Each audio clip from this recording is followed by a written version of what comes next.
Hey everyone, have a here bro, video on Dragon Ball Z Dokkan Battle. In this video, we're going to be discussing the possible EZA to AGL Dokkan Festival exclusive Captain Ginyu. So with that, if you're new to my channel, like, subscribe, comment below, do all that good stuff. Let's go ahead and dive right in. And of course, we're discussing about this because the Tau banner ended up having this unit not only on the banner as a featured unit, but also on the thumbnail. And for those who have been kind of following the recent Dokkan banners, we often see a unit that is on the banner and even featured here get a EZA or Super EZA, since they're no longer doing the Extreme Z Awakening Dokkan Festival exclusive banners anymore, because they used to do those for individuals who don't have those units. They ended up saying, hey, you know what, we're not getting any type of business or any kind of summons on those banners. Let's just go ahead and put it on the main banner, and that's what we've been seeing of recently. So of course the last two, we ended up having the featured, I think they're the last units on the banner, Super Saiyan Blue Ken Goku, which ended up, or actually Super Saiyan Blue Super EZA, and then the EZA to Kale and Caulifla. So both of them do follow this pattern of a featured Dokkan Festival exclusive on the banner, and even more so featured as the part of the thumbnail. So that's really why we're talking about all this here. And on top of that, Proton, the OG, who provides us a lot of information in terms of data download, and provided us those assets, provided us this information implying that there's going to be 4 TUR EZAs that are missing in the data download, and possibly that's what we're going to be getting here pretty soon. So it makes a lot of sense that Captain Ginyu, the AGL Ginyu Goku, is going to EZA in the celebration, given that he is 250 and 220% on Mercenary Tao's team, and it does make sense if he EZAs, then the rest of the Ginyu Force units on his banner EZAs as well. And if you don't remember, he had a rare feature in his banner that we end up getting 2 banner units, right? We got the Guldo and Raccoon, and then the Jason Birder. Those 2 units are banner units that was introduced on the AGL Captain Ginyu banner. Now, the only pause that I have to all this here is what they're saying is like, okay, well, there's 4 TUR EZAs, and I can't come up with the 4th one here. Now, I guess it doesn't have to be a part of the celebration now. It could wait until the part 2 LR or whatever we're going to get at the end of June, or kind of toward the end of June before the countdown for the global anniversary. So another thing you could think about is if they're talking about the transform state as another TUR, I guess, asset within the game, then this does fill out the 4 spots, right? Because the AGL Ginyu does body change into Ginyu Goku, and maybe that's what's missing in terms of the assets there, right? So, but again, another thing that gives me pause on all this is Ginyu Force is fairly newish, right? They're 2022 units, and we still have 2020 Dokkan Festival units that haven't EZA'd yet. The transforming Angel Frieza, and then the GT Super Saiyan 4 Gogeta. Those are the 2 oldest Dokkan Festival TURs that haven't EZA'd yet, but they might skip ahead and provide EZAs to this unit here. Okay, interesting. So, but like I mentioned before, they are at 250 and 220%. Now, there have been talks about Gamma 1 and Gamma 2, which is also on the banner as an EZA opportunity as well. They're even newer. If they do that, that'll be a big surprise. And again, I don't know how it would fit with all, because then if they EZA those units, then you actually have possibly 5 or even 6 a part of the assets. So it's very confusing in terms of what we're expecting. But I really think it's like a 95% chance that Captain Ginyu here is going to EZA in this celebration. So now let's take a look at the possibility of what the unit might look like if he does EZA. All right, so this is speculation here. And of course, it is a 200% lead already.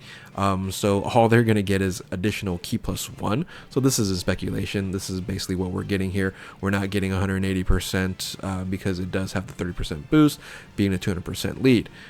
So you can see the bold and the highlighted here. I'll actually make this a little bit bigger. The bold and the highlight here is showing like what I changed, and everything else is basically, and you can see like the little strike throughs there is what I kind of changed there as well. So before it was just raises defense and causes immense damage to enemy. So this was a stacking defensive unit, and they can easily just add greatly to it. So that'll be a 50% boost to defense every super attack, which would be very, very nice. This would be then very useful in the festival battles, etc., etc. Now the base effect, it was already at 180. I'm like, okay, they might push it to 220. I'm just going to keep it at 200 here in terms of that's what we're seeing. The baseline of a lot of units now these days is just at 200%. I added an additional super attack, guaranteed, given that you're going to be able to stack here. And then launches an additional attack, has a medium chance, was before. They probably just move it to high chance instead of doing a great chance. That's why I added the launch additional super attack here. So you're going to have 3 chances here in doing a super, and of course hidden potential will be your 4th, so that can really boost up defense fairly quickly if you're able to get 4 super attacks off. Now on top of that, the Ginyu Force category allies is already on here. I'm thinking they're just going to add a key boost on there. They're going to keep it at 30%. The when attacking when 12 key or more, I think they're just going to add defense and boost up this from 50 to 100. I don't know if 100 is enough, so I was thinking maybe they even boost it up to 200%, but I just kept that at 100 here. And then here's kind of where I built this unit so it could be, in a sense, usable, right? You might go, wait a minute, there's like not enough anything for this guy to survive. Stacking is just not enough, right? So this here is per Ginyu Force or mission execution, which is of course the new category. Category allies on the team, you're going to get attack and defense 20% instead of 10, up to 100%, and damage reduction up 10%. Up to 50%. So now you got a 50% damage mitigation with stacking, which is nice, but let's add a little extra to it just to make it a little stronger so you can all survive here. When another character, or when there's another Ginyu Force or mission execution category ally on the team, just one, you're gonna get effective against all types, which was already there. Guard and extreme class allies, so you're going to be a support unit here. Extreme class allies 40% to attack and defense. So of course this isn't going to boost up Tau, but this will. And again, you're going to have on that team plenty of mission execution units on there. So you're going to get 50% damage mitigation, stacking, and guard, which is kind of like the trifecta of defense, right? It's kind of really what you like. Now the active skill will not change here, being that it is an active skill. So it's going to perform body change and can be activated with HP 70% or less starting from the 4th turn. Now the thing about this unit here, when it initially came out, most people never really transformed because the stacking ability on defense, people just kept this unit here just to stack and stack and stack and just be your tank for the team. When this unit came out, this was a very strong team. It was a top 10 team for some time, I believe so. I'm trying to remember, but yeah, this is, I think, usable, right? Definitely usable. Having the stacking ability, having the 50% damage mitigation and guard, and some decent stats, and of course you're able to support as well. Probably not going to be like in your main rotation, but definitely a great option as a support unit as you can also continue to build up. Now of course you're able to body change, so let's go ahead and change that up a little bit. Sorry for my voice here, give me 1 second. There we go.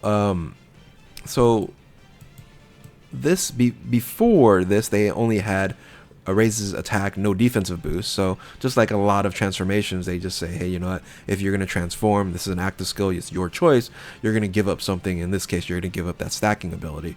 Again, this is one of the reasons why people did not change to Ginyu Goku.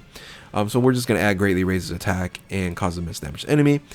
And then I changed this unit from being a tank stacking tank. Remember, this stacking ability is going to carry over to a a good defensive stack and dodging unit, which this is kind of how it's kind of developed anyway.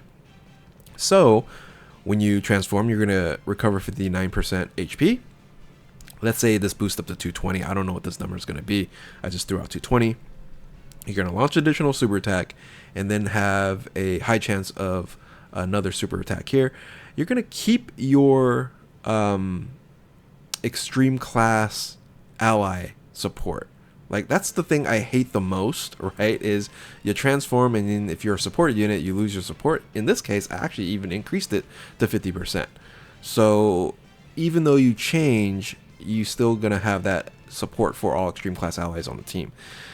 Here's where it's kind of interesting here, right? For one turn from the character's entry turn, you're gonna guarantee crit and guarantee an evade. So you'll have a free 100% chance to evade, unless you're fighting characters in the red zone that negates dodging, which this makes it not worth it. So for example, like Blue Goku or something like that, he's gonna kill you. This is not the team to bring on that event. But you're gonna guaranteed evade and have a great chance of doing a super attack. So you're going to have 1, 2, 3, 4 chances of attacking, and then a high chance and a medium chance of super attacks. And that's going to be important. I'm going to show you why that's going to be important, because you can see there's no dodging ability yet, except for the 100% here. And then when attacking with 12 key or more, you're going to get 150% boost to attack and defense. And then here's where it gets kind of interesting. For every attack performed, attack and defense 20% up to 150, and then chance to perform a critical hit and evasion up 10%, which this was here before. So this was transformation, and this was here before. And it was only up to 50% for evasion. And of course, I just said, hey, you know what? Once you get 7 attacks performed, you're going to get 70%, which is a great chance. And that first turn, you're not going to get hit as long as you're able to evade. So you can kind of have a gimme. You're going to have one, your normal attack, then you have an additional super attack, that's 2.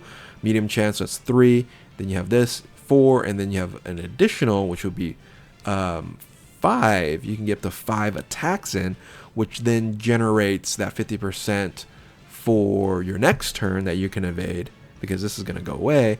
So it kind of, you're in a little tough position for the next turn, unless you're in second or third position, and then you do a few more super attacks. 2 more is all you need, or sorry, 2 more attacks, and then you can get that 70% no problem.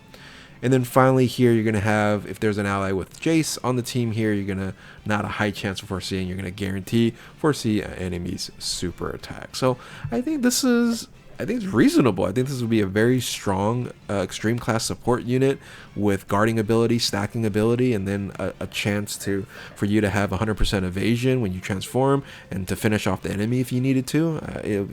Again, kind of a little tricky if... I don't think it's a dodge or die either, because you're going to generally stack so much here. You're going to have a 70% chance to dodge if you're running in second, third position after you do seven attacks. So I think it's pretty good. You can comment in the comment section below how you would build Ginyu Goku if he were to EZA. And let's go ahead and just say the Raccoon, Guldo, and the Chase Birder EZAs as well.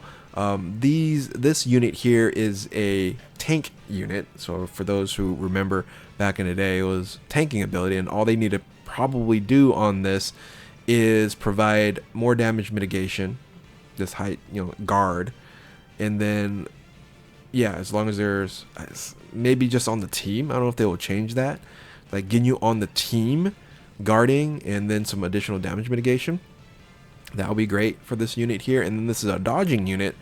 It's a dodge and support. I would like both of them to be support units, but this is already going to have 30% to support. And this, again, I wouldn't like it to be on the same turn. It would be nice if it was on the team Ginyu.